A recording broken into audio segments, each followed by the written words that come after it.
निकली तो फिर तुझे भी गंजा होना पड़ेगा। नहीं 500 500 क्यों देगा? अलग अलग तरह के ख्याल, सबसे पीछा छूट चुका है। मम्मी को लेके जा रहे घर। मम्मी के तीनों बेटियां सेवा में लगे हुए।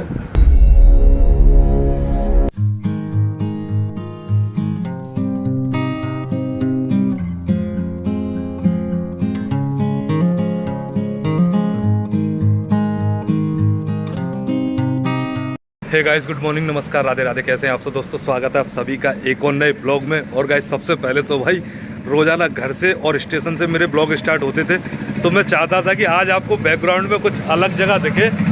तो भाई मैंने आज नई लोकेशन चुनने के लिए वृंदावन आया हूँ, मथुरा से सवारियाँ लेके। सोच रखा था सुबह से ही मैंने कि कोई अलग जगह पे जाके ब्लॉग को स्टार्ट करूँगा। और गाइस, आज का ब्लॉग बहुत लेट शुरू हो रहा है, 9:30 बजे हुए हैं, केवल इसलिए कि कोई अलग लोकेशन चाहता था मैं ब्लॉग स्टार्ट करने के लिए, वरना घर से या स्टेशन से भी शुरुआत कर सकता था। लेकिन गाइस, सवारियां पकड़ते पकड़ते मेरे को 9 बज गए मथुरा जंक्शन पे ही, और मथुरा से लेके यहाँ वृंदावन आने में आधा घंटा और चला गया। तो 9:30 बजे के करीब में ब्लॉग स्टार्ट हो रहा है। वैसे भी घर से मैं लेट ही आया था, थोड़ी सी वजह हो गई थी, कल रात को घर पर दिक्कत हो गई थी, और वो क्या दिक्कत हुई थी वो बात करेंगे बाद में। पहले अपना ब्लॉग और आज का दिन दोनों शुरुआत करते हैं, तो लास्ट तक बने रहिएगा, पूरा वीडियो देखिएगा। अगर वीडियो अच्छा लगे तो प्लीज़ वीडियो को लाइक करना, चैनल को सब्सक्राइब करना, अपने इस भाई को सपोर्ट करना। भाई हमारे दो मित्रों में शर्त लग रही है, पंडित में और अंकित में। क्या शर्त है भाई? शर्त बता। ये कह रहा है मेरे बाल में जुआ ना है। जुए? अच्छा, मैं कह रहा हूँ जुआ ना भाई तो मैं तो 200 दूंगा, और भाई तो तुम 500 दूंगा, पर गंजे हो। अच्छा, और मैं ये कह रहा हूँ एक जुआ निकाल, एक जुए के 100 रुपए। अच्छा, अब ये निकाले तो पता पड़े। तो वो ये कह रहा है गंजा हो जा, गंजे के बाद निकलेंगे, पक्की गारंटी है। जाएंगे वहाँ में, और नहीं निकली तो फिर तुझे भी गंजा होना पड़ेगा। नहीं 500 दूंगा। 500 क्यों देगा? फिर तुझे भी गंजा होना पड़ेगा। फिर लौट ले जैसे तैसे, तो वाल बड़े करे, वो टकला करवाले पे तुला हुआ है। देख लो भाई, आज सबके चक्कर लग गए ना, काम निकलना शुरू हो गया, तो ऐसे मौज मस्ती हो रही है।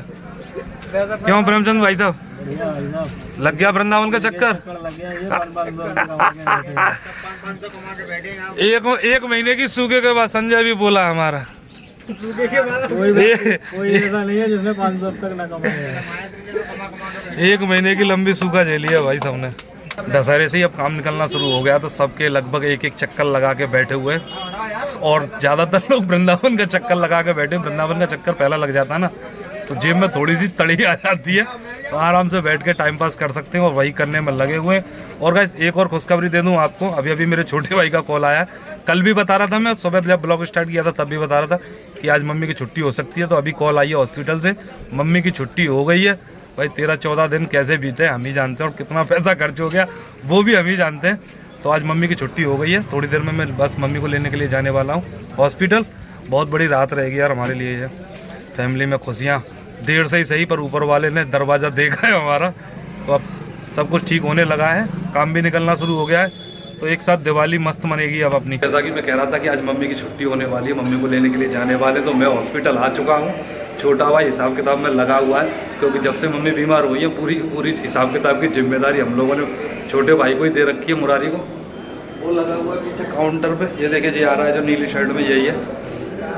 हिसाब किताब हो गया, मम्मी का सामान भी पैक हो गया, बस घर के लिए निकल रहे हैं। लेने के लिए आया हूँ मैं, स्पेशली गाड़ी में ले जाऊँगा यार, क्या करूँ। मम्मी सामान सारा पैक हो चुका है। ये हमारी छोटी बहन तुलसी बहन जी, छुट्टी हो गई मम्मी, ठीक है ना पूरी तरह से? अब तो ठीक है, ठीक है, चलो। मम्मी ठीक बता रही हो भाई, 15 दिन हो गए लगभग, हालत ख़राब हो गई पूरे घर की। तुलसी बेचारी सुबह सुबह रोज़ाना अपना काम घर सब छोड़ के आके बैठ जाती थी, सबकी रेल बन गई यार। चलिए मम्मी को लेके चलते हैं घर। तो गाइस फाइनली भाई 15 दिन की भारी मेहनत, भाग दौड़ और काफ़ी डर, अलग अलग तरह के ख्याल, सबसे पीछा छूट चुका है। मम्मी को लेके जा रहे घर। आज मम्मी की हॉस्पिटल से छुट्टी हो गई, अपने घर से तुलसी भी आ गई थी, जैसे कि आ जाती है वो रोज़ाना। हम तो परेशान थे ही थे, तुलसी भी हमारे साथ परेशान हो रही थी, रोज़ाना अपने घर को छोड़ छाड़ के आ जाती थी। अभी मेरे जो भांजे भांजी हैं कोई खास ज़्यादा बड़े हुए नहीं है, लेकिन फिर भी भाई तुलसी रोज़ाना आती थी और सारा दिन मम्मी के पास रहती थी। इससे मुरारी को थोड़ा सा आराम करने का मौका मिल जाता था। हम लोगों को इन दोनों की वजह से जो थोड़ी सी छूट मिल जाती थी, उससे पैसे कमाने का मौका मिल जाता था। तो भाई जैसे तैसे करके व्यवस्थाएं बनाई हैं और सारी मेहनत वसूल हो गई। मम्मी को घर लेके जा रहे हैं, आज ठीक हो चुकी हैं अब मज़ा आएगा काम करने में, ब्लॉग करने में भी। चलिए मम्मी को लेके पहले घर पहुंचते हैं, उसके बाद बात करेंगे। बाबा जय गुरुदेव आश्रम, ये दूसरा ताजमहल है भाई।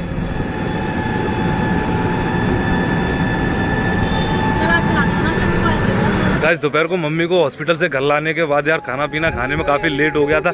2 बज गए थे मुझे हॉस्पिटल में ही, बहुत लेट खाना मिला है भाई आज। पर राहत की बात यह है कि मम्मी घर आ गई हैं, इससे ज़्यादा राहत की बात और क्या हो सकती है। और भाई मम्मी के घर आने के बाद आज ही सारे रिश्तेदारों ने लाइन लगा दी। सबसे पहले तो मेरे ताऊ जी के लड़के रमेश भी आए थे, उसके बाद हमारे साले साहब यानी कि अंजलि और मंकू के मामा आ गए थे, उसके बाद मेरे खुद के मामा का बेटा जो आगरा में रहते हैं, कुछ दिन पहले आपको याद हो तो लगभग 4-5 महीने पहले मेरे बड़े मामा जी एक्सपायर हुए थे, उन्हीं के बेटे वो भी मम्मी को देखने आए थे। तो लाइन लग गई, एक के बाद एक लगातार 3 रिश्तेदार आए। उनकी चाय पानी कराते कराते काफ़ी टाइम हो गया, लगभग 4:30 पौने 5 बजे के करीब उन लोगों से फ्री हुए। जब वो लोग चले गए तो उनके बाद में अब शाम के टाइम में गाड़ी लेके आया हुआ हूँ। माहौल तो अच्छा ही है, वैसे भी मैं आपको बता रहा था कि आज फ्राइडे है, फ्राइडे को हमेशा ही काम अच्छा रहता है। तो उम्मीद सबको यही है वृंदावन का 1-2 चक्कर लग जाए, एक भी लग जाएगा तो दिन अपना 70 हो जाएगा, ठीक ठाक हो जाएगा काम। उम्मीद यही है कि जल्दी से लग जाए, ज़्यादा लेट हो जाती तो फिर यार इच्छा सी मरने लग जाती है। तो कोशिश कर रहा हूँ, मैं फड़फड़ाने में लगा हुआ हूँ, जल्दी से वृंदावन का 1 चक्कर लग जाए, अपना दिन बन जाएगा। उसके बाद मौज मस्ती में जो मिले जैसा मिले करते रहेंगे। चलिए देखते हैं, अभी आया हूँ। तो गैस वापस आ चुका हूँ घर, और घर पे देखिए सेवा चल रही है। नमस्ते आंटी जी।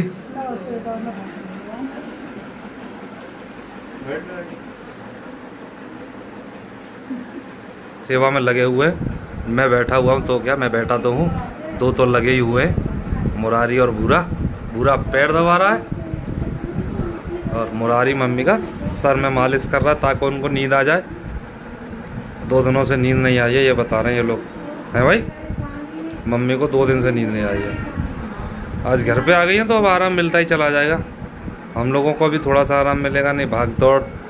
मुरारी उसी दिन से भाई हॉस्पिटल में रुका हुआ था, भूरा सुबह जाता था, फिर शाम को वापस आता था, तब जाता था मम्मी के पास।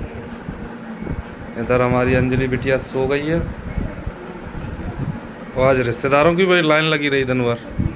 मम्मी आराम है, अब शांति है, कोई दिक्कत तो नहीं है।